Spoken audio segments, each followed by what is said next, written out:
कितनी खुश थी मैं जब मेरी भाभी ने मुझे अपने पोते के जनेऊ संस्कार में बुलाया था। मन में ढेरों उत्साह भरे मैं तैयारी में जुट गई थी। सबके कपड़े खरीदने के लिए अपने वर्षों की बचत जो कि गुल्लक में जमा करती थी तोड़कर अपने बेटे को दे दिया था। आने जाने और बाकी सब खर्चे के लिए जब बेटे ने हाथ उठा दिए और कहा, माँ मेरे पास तो जो पैसे थे उसमें आपकी बहू और पोते पोती के लिए नए कपड़े खरीद लिए, अब जाने आने का खर्चा आप देख लो। मेरे हाथ के वो चमकते सोने के कंगन जिस पर बहू की नज़र बहुत समय से थी, आखिर उसे उतारकर बेटे को दे ही दिया। भाभी के घर आना जाना है, उनकी बहू बेटे बेटियां और पोते पोतियां सबके लिए कुछ ना कुछ तो ले ही लेना ही होगा। खाली हाथ मायके कैसे जाऊंगी? भाई के जाने के बाद पहली बार ही तो उनके घर जा रही थी। मेरे साथ साथ मेरी बहू अंजू भी तो कितनी खुश नज़र आ रही थी। रोज़ बाज़ार जाती, नए नए कपड़े चप्पल जूते खरीद लाती। मन तो मेरा भी करता कि कम से कम 2 जोड़ी कपड़े तो अच्छे मेरे पास भी होते।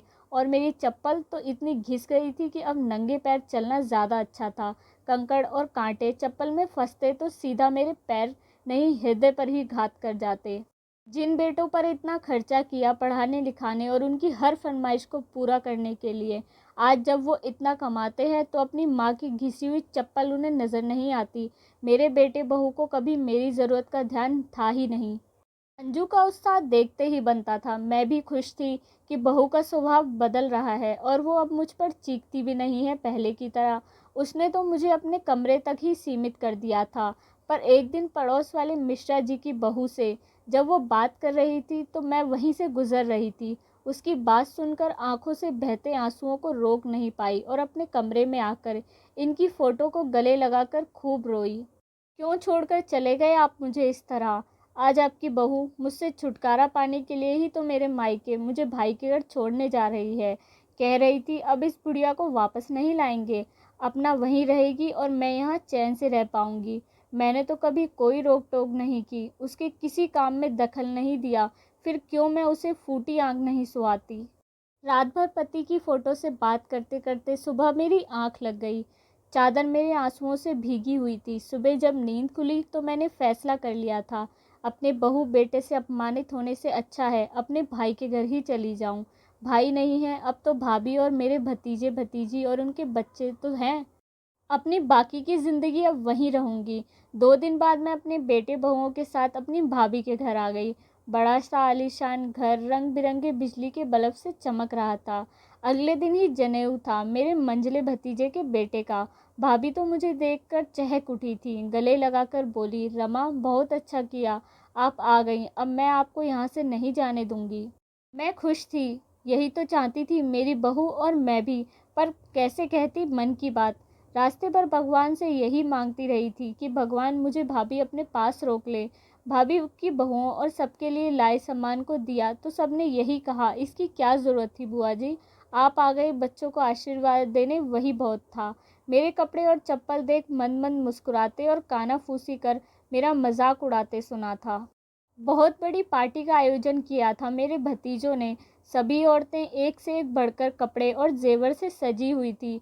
मेरे पास तो ले देकर बस एक जोड़ी सोने के कंगन ही बचे थे, तो जो यहाँ आने के लिए उन्हें भी बेचना पड़ा।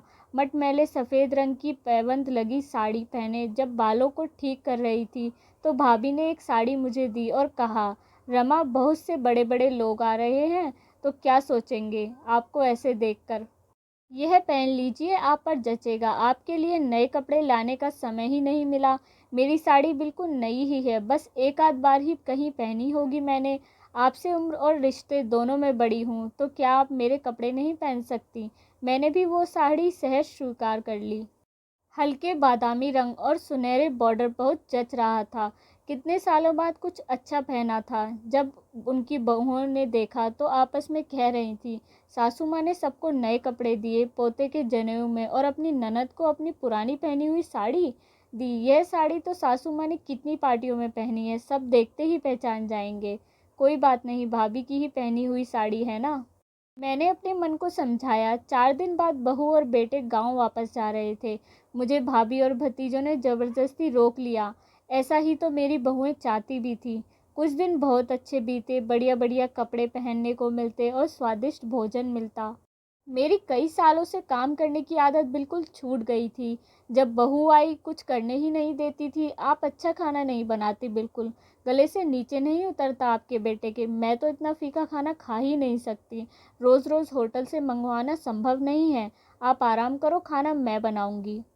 मेरा बेटा जो 30 साल से मेरे हाथ के बने खाने को उँगलियाँ चाट कर खाता था, अब उसी के गले से नहीं उतरता वही खाना। औरत के हाथ से जब रसोई की बागडोर छीन ली जाती है, तो बिन प्राण के शरीर बनकर रह जाता है उसका जीवन। बस यही मेरी हालत थी। मैं पहले आलसी नहीं थी, जब कोई काम ना करे तो दिन भर नींद आएगी ही। यह उन दवाइयों का भी असर था जो मुझे बहू मेरी रोज़ सुबह उठते ही देती थी, जिसके खाने के बाद मैं दिन भर आलसी रहती। मेरे भतीजे और उनकी पत्नियों को मैं अखरने लगी थी कि बुआ जी किसी काम में हाथ नहीं बटाती। वो मुझे हर काम के लिए ताने देकर कहते, बुआ जी आज दिन में सोना नहीं है, आपको अचार के लिए आम काटने हैं, आंगन में घास उगाई है, आज शाम तक आप आंगन चकाचक कर देना। बारिश का मौसम है पर कपड़े तो सुखाने हैं ही, आप पूरा ध्यान रखिएगा। धीरे धीरे मुझे हर समय खुद का अपमान होते हुए दिख रहा था। इससे अच्छा तो अपने घर में बेटे बहू से अपमानित होती थी, वही ठीक था। भाभी भी हरदम मेरी खुराक कर ताने कसती रहती। इस उम्र में भी इतना कैसे खा लेती है रमा। एक दिन जब मैंने देखा भाभी की बड़ी बहू ने सबकी थालियों की झूठा बचा हुआ खाना एक थाली में रखा और मुझे वही खाने को दिया, वो 6 महीने ज़िल्लत भरी ज़िंदगी से परेशान हो उठी। तब घर की बहुत याद आती। मैंने छोटे बेटे को फ़ोन करके बुला लिया और वापस अपने घर आ गई। मायके का एक कड़वा शब्द ही ज़हर समान है। उनके दिए सभी कपड़ों को वहीं छोड़कर अपनी वही पुरानी साड़ी और टूटी चप्पल पहन कर जब निकली तो भाभी ने समझाया, बेकार जा रही हो, यहीं तो कितना बढ़िया से रह रही थी।